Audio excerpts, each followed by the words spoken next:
Hey guys, it's Angel. Welcome back to the channel. And that is exactly what it looks like. Baby, we got bush tires. Oh yeah. So, Sim's still a little wobbly, but it's doing alright so far, I think. Now, this is a mod from Jonx, one of the guys behind Got Friends. Now, they've already had their fans in plenty of bush toys so far, but really quickly, they got to work on the Beaver. Now, this mod isn't just one version with bush tires. No. This version is more than just that. Now, this one adds a new bush variant with 35-inch the Alaskan bush tires, water spray effects for the amphib, and those are going to be improved with later updates, new startup combustion effects, a combustion burst, I should say. You can hide the tablet. There are new quick view cameras, and it has fixed the flight dynamics to make the aircraft feel a bit heavier on the elevator. Now, this is definitely not done yet. This is one first stab at the project. It was originally a personal thing he did, but people really liked it. So he's sharing it with the community, and we're going to go play with a beaver in the mud today because that feels like exactly the right thing to do. So as you can see here, slightly modified tablet there. Click to continue. We've got all our usual features here, but we can now go boop. If we want it back, we can go boop, boop, boop, boop, boop, boop, boop, boop, boop, boop, boop, boop, boop, boop. It goes bye-bye. Okay, let's get this baby started up, shall we? So, starting on front tank. Let's get our batteries on. Let's get our boost on. Avionics coming on. Parking brake is set. Those starting up now. As I was informed by a viewer, one doesn't start the Beaver with the mags on. So, I'm going to do the old 3-arm trick here where I try and reach 3 levers at once. So, let's crack the throttle here. Let's make sure everything is set there. Now, let's try and be a 3-armed monkey, shall we?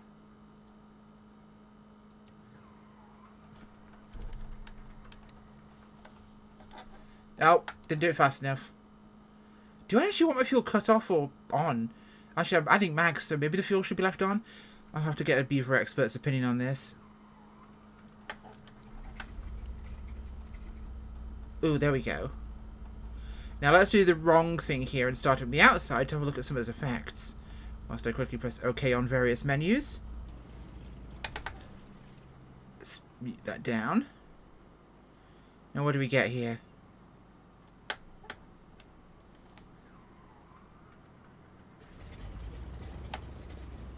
Ooh. I like that.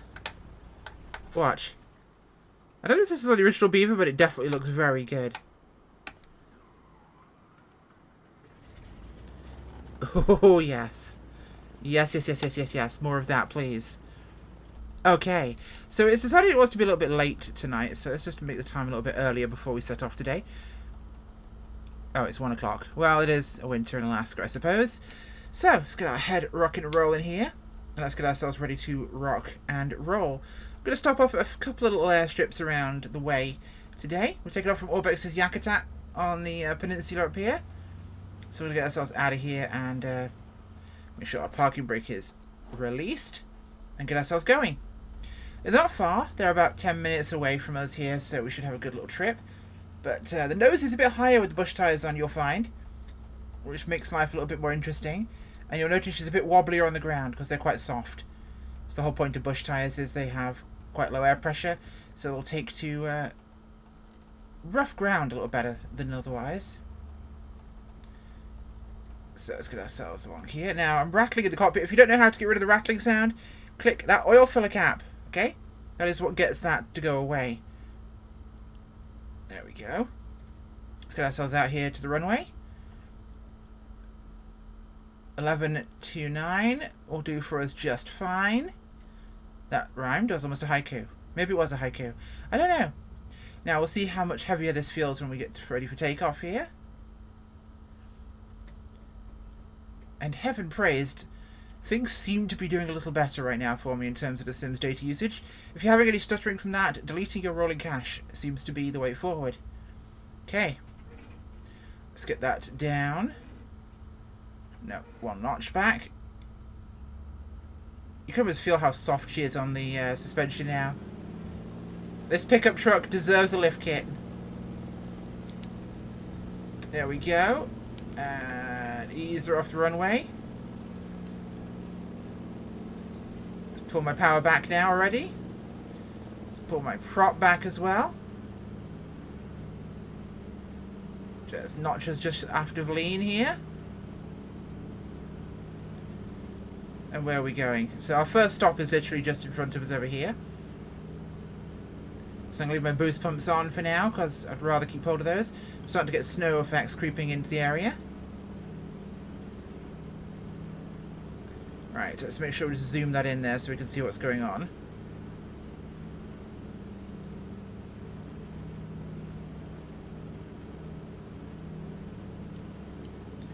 Right. Now this will be just off our 11 o'clock right now. Not sure what this one is. Let's take a look.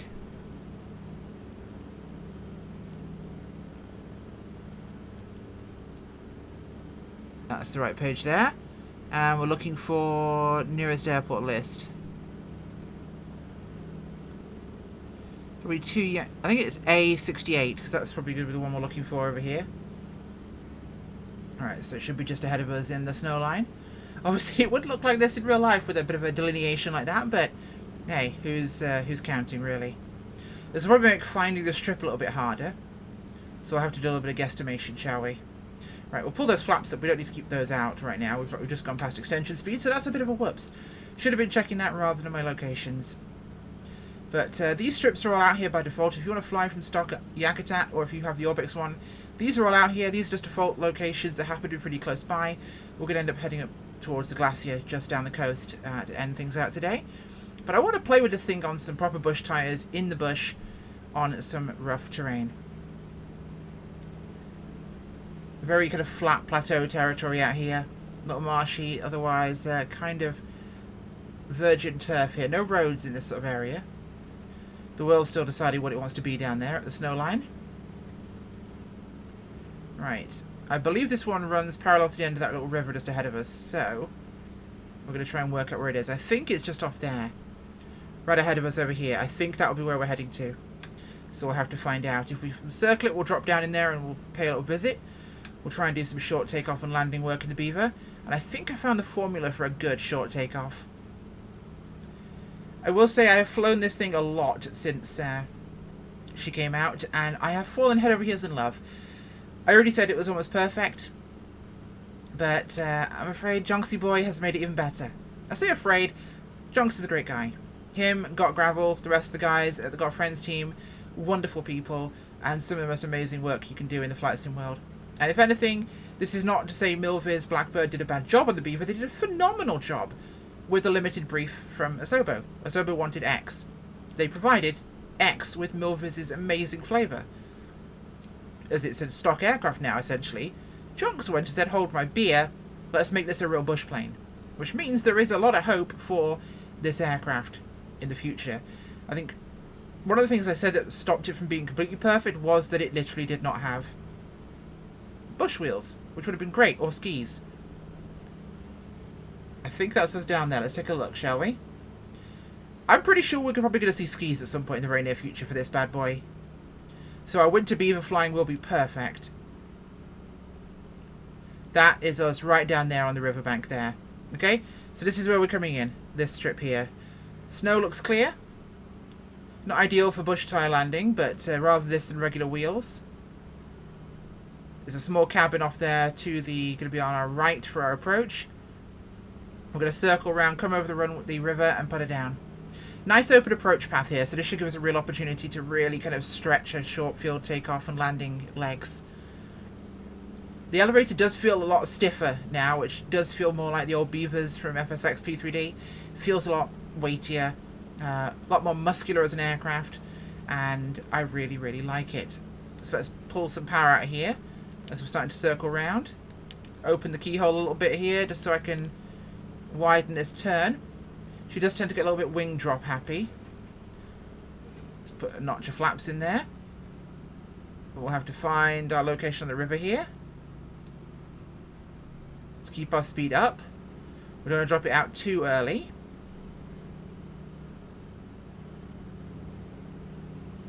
Do have a visual ref on the airport. I do. It's right there. In fact, that tree you can just about make out here, and the shack is there. So that's what we're looking for. So we're roughly on an extended base here. It's very much a non-standard, non-formal kind of pattern we're flying at the moment. Let's put down 2 more notches for landing. We're going to do a full flap landing for this one, so we're going to roll her in here.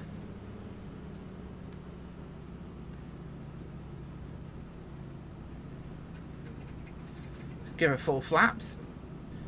Full forward on those. Okay. Let's just let our airspeed be controlled here by our pitch for the moment, whilst we bring down the aircraft and reduce our energy. Keep my eye on the patch of snow in the middle there that we want to be on. Slip her a little bit to the right. Terrain's really hard to read when it's like this. It's just all white. Very hard to tell. Shed as a reference. Closing distance is good.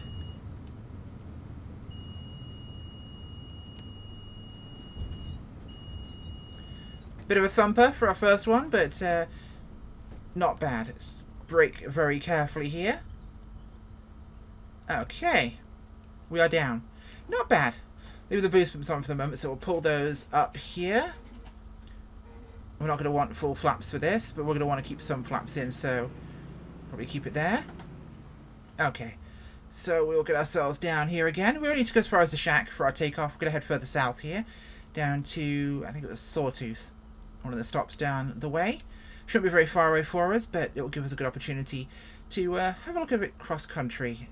I'll find it on the actual nearest list for us so we actually know where we're going to. Because everything looks kind of similar out here. Perhaps we'll drop it off the mail from Yakutat out to some of these little camps. Maybe that's the reason for our little flight today. Okay. So I'll just keep the parking brake on while we mess around with the GPS for 2 seconds. Now, what are we looking for? We're A68. That is not the one we need to be at.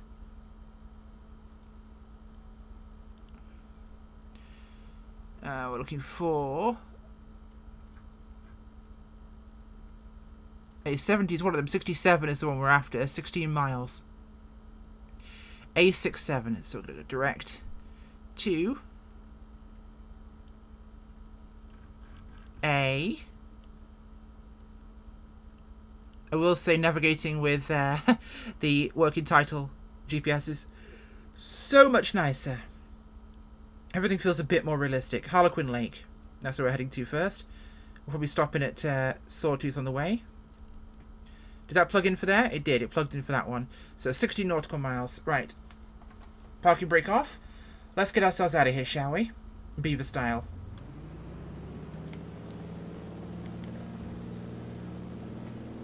There we go. Bit of pedal work. Keep the nose, tail up, sorry. Speed's built really quickly and we can lift off. And up we get.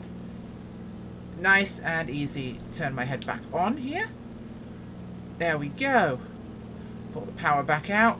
Put the RPMs down. We want to baby the engine. This is one of those aircraft I would love a realism mod for. Oh boy.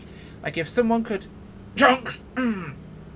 Some sort of engine systems, maybe work with that guy Gravel, whatever his name is, and you do some magic behind the scenes on this beastie. And you know how those guys did the 172 mod? You could maybe do something like that for this. Who knows? I mean, if anyone was to do an engine simulation realism mod using the very functional tablet that's down there and the modifications of other things, I'm jabbering, but you know who you are and you know what you have to do. And you know how happy you will make the community. Now, just to clarify something here, Milviz / Blackbird cannot do further work on this aircraft. They can't make any of the variants, so the Turbo Beaver's off the table, and we won't see further improvements, perhaps like a realism version, because Asobo wanted X. The same thing goes for the 310, the Airbus 310, and for the DC-3. They are what they are. Now, that's not to say another developer can't go ahead and knock out an aircraft like that, but frankly, when it comes to the Beaver, I can't think of anyone better than Milviz or Blackbird to do it. However, it is now a included aircraft, a default aircraft, which means it is open to things like we saw from the systems mods that we saw for the Caravan, for the King Air, for the 172. Someone, for the love of God, realism the F out of this plane, please. Because I think you will make the world very happy. Milviz did what they could. Milviz did what they were told to do. And they did it beautifully. This is hands down the best aircraft in this anniversary update. Not only did we get wheels and floats, which amphib floats at least, but we got an aircraft that really feels like it's a payware Milviz plane. The DC-3 is nearly there. Like, I think with maybe some patches, if they're allowed to do that, it could be perfect. Maybe with a little bit of work, it could be fantastic. I don't know. But it does need a bit of a hug. It just isn't quite there. And it could be. It's not bad. There's already been some freeware updates to that aircraft to make it better, but they're just kind of on the edge of, town. It's just overall not quite as perfect. It's bloody good, and I love it. The Goose, I'm afraid, is no. I don't really like the Goose. It's good to have a freeware Goose for those that don't have the payware big radials, but I would recommend if you want to fly a Goose, you buy the big radials. It is worth every penny, from the systems realism to the functions, features, navigation ability. This one we have is essentially a factory Goose from the 40s. Only you can't use any of the radios, so there's no way to use it on VATSIM. There's no way to use it for any kind of navigation like radio nav. There's no GPS functionality. It's you and looking out the window. That and the viewpoint's kind of weird, and the flight handling is quite strange, and it skips on water quite easily. It is, unfortunately, I could do a review on it, but I don't want to do a review on it. It's not that fun. Spruce Goose, yep, it's something you'll fly once and you'll put away, because no one's really going to fly that thing constantly, are they? The Curtiss Jenny, the Wright Flyer, and a few of those aircraft feel like they've been ported from 2004, which I'm pretty sure they have. The Cabri, pretty fun. Not a bad helicopter, quite like it. The Bell 407, pretty fun. I quite enjoy it. But it's just a it's a good helicopter. I can't really be a good judge of helicopters though. But when it comes to the actual aircraft, it's a tough sell. They did some good ones, but they also kind of missed the bar. If they were doing a Goose for the 40th anniversary, they should have done the more modern Goose. With modern, there's already a classic Goose on the market, so have the developer that's making a Goose for you make one that's going to be approachable to users, aka give it some modern instruments like an updated one flown today, give it a GPS in the stack like you have some of the other aircraft, let it be a functional modern aircraft, and give people the opportunity to have some fun. But the one you have currently, I mean, running the mission you've got for it is going to be pretty hard already, because your only navigation is looking out the window. Unless you've got waypoints turned on, you're going to suck with that mission. We'll take a little swing over here to the right, take a look at this strip just off our right. We may not land, we may. We'll see if it's interesting. But we're going to be heading on to Harlequin Lake, which is just a fantastic name for a spot there. So we're looking down towards the mouth of the river here. It'll be on our side of the bank. And this is one of the things I love about the Beaver, is it's an aircraft I can fly around in and just explore and enjoy the world, and everything makes total sense. I need to keep an eye on my fuel. My front tank is getting pretty low here. Why am I burning my fuel from front to rear? Well, it means my CG is moving aft as I go. So, realistically, I want to try and keep the CG relatively balanced, but in this case, I'm running empty of cargo, so I'm going to let my fuel burn forward to aft.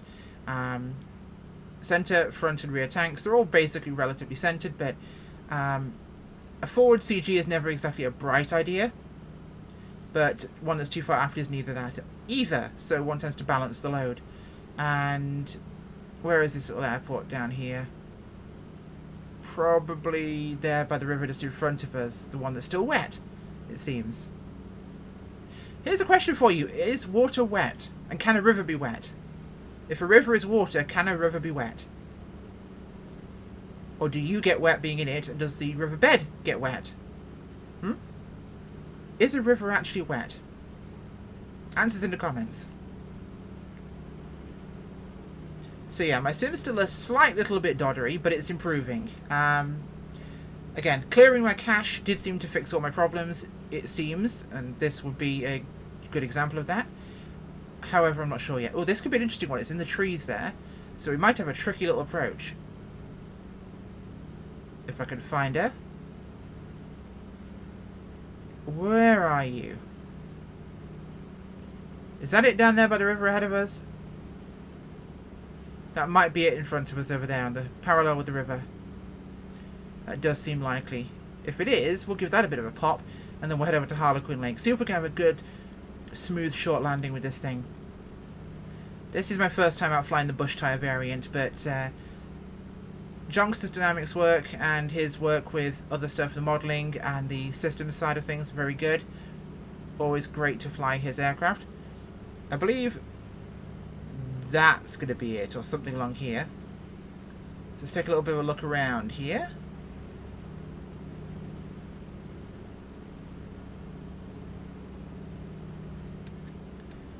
I don't quite see it. I don't think that's it either, that's just a clearing.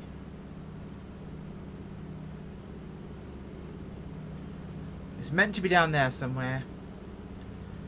And I don't think it's that bit parallel to the river, because we'd passed it on the marker. It should be just off our nose to the right there. I think that's meant to be it over there, that strip with tree texture on it. The straight bit there. So this one is clearly not really something suitable for landing. Or rather, put this way, I'm not landing on that, that's stupid. Because that just appears to be... Well, it's not that bad, but... Oh, sod it, we'll give it a crack. In for a penny, in for a pound, shall we say. We'll do a touch and go on this one. Give her a good old college try. Then we'll head to Harlequin Lake. So we'll come a little faster with a little bit less flap for this if we're going to do a touch and go. Let's balance ourselves up here. Landing flaps selected. Idle the power out here, let ourselves drift down.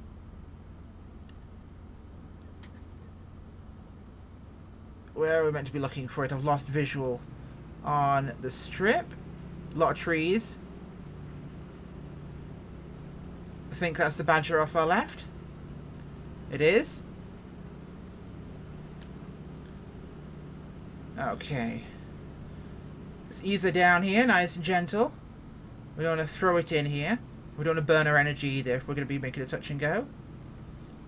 Touch and goes can be pretty useful in the bush because you can feel out the kind of surface of a runway before committing to a full landing. So they're a useful skill to manage, especially the tail dragger. You know, you want to be landing on the wheels and you don't want to be landing too hard.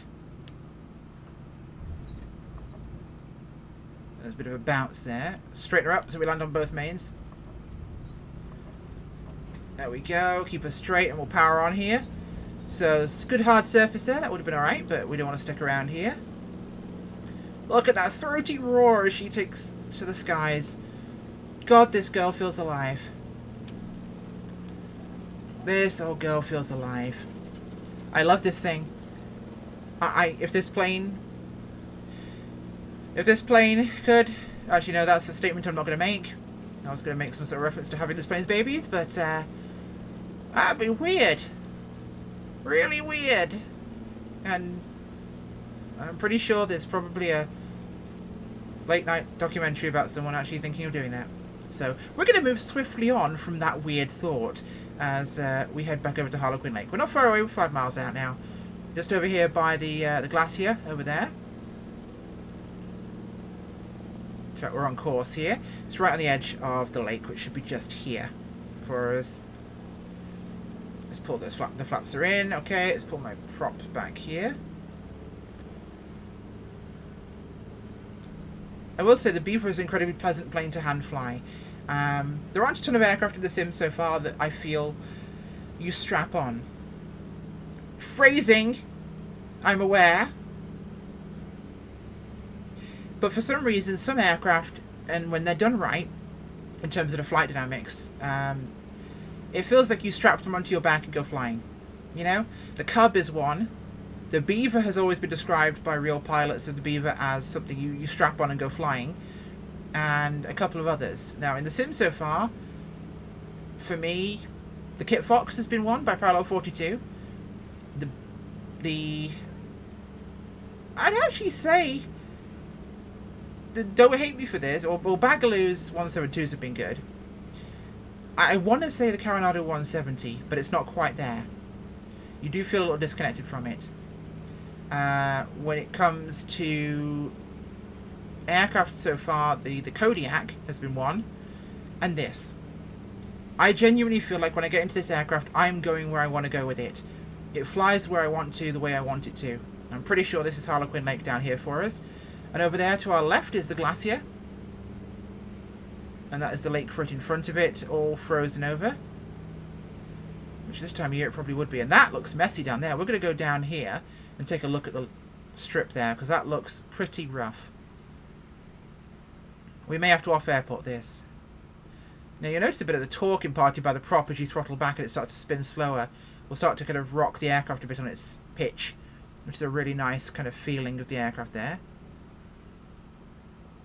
Let's get a little bit lower, shall we?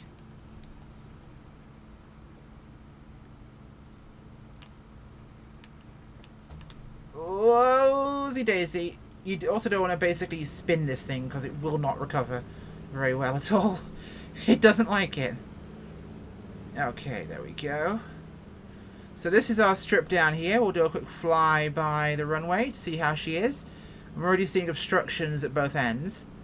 That's going to be interesting. This is our location. And this is Harlequin Lake. Oh, buddy. I think someone forgot to dig up some trees there. I'll have to pull the chainsaw out the back of the aircraft and call it good, don't you? Well, this is enough room for us. And it is relatively clear. But it's quite short and we've got a steep approach there. So, not too bad, but it's definitely an approach we'll have to keep an eye on. There's a hut there, so let's power up here and get ourselves out. There's the railroad bridge.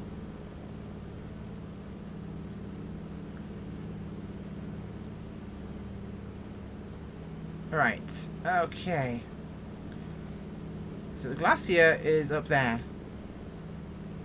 Off to our left. Now this would be technically solid, but probably not thick enough by this time of year to want to land on, so we're not gonna. I'll fly a keyhole approach again here. Get ourselves set up for an approach into Harlequin Lake, and we'll be down and on the ground in no time. Might be a good opportunity to pull out the tent and get a little campfire going, and cook some marshmallows in the snowy Alaskan wilderness next to the Beaver. That feels like a really good idea. Okay, let's start turning around here. Make sure, keep us coordinated here as we turn. Let's drop our speed back. 2 notch the flaps in right now, just to make sure we're measured. We are going to be landing into the sun, which is to be at least paid attention to. Right, let's pitch for our airspeed. We'll need the river entrance, which is over there to our left.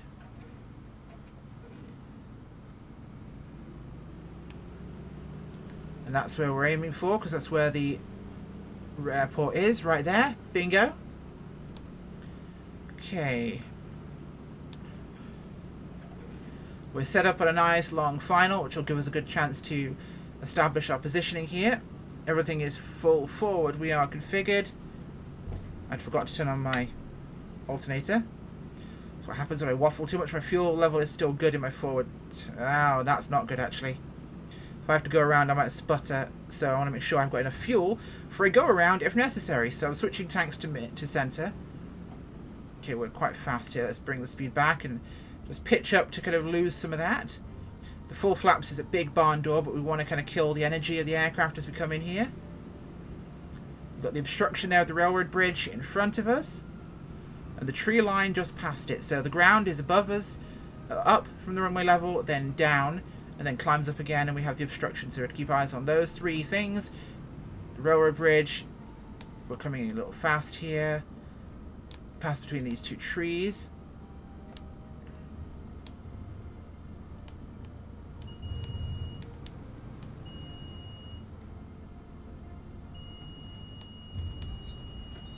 That'll do it. That will do.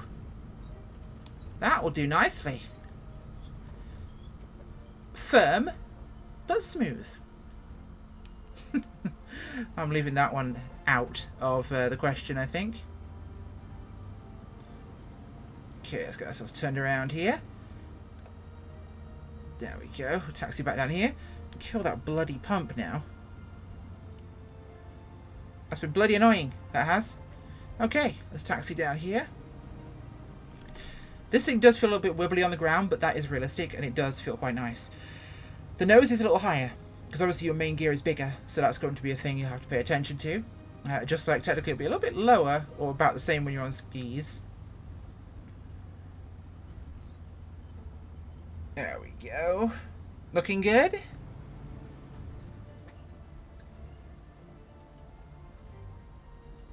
I don't see the hut. Where's the hut? This is where the old tail dragger S-turn comes in. Get ourselves sorted. But you know what? I'm just going to pull up these trees at the end of the runway here and we can park up. Seems like a nice spot to camp. Here we go.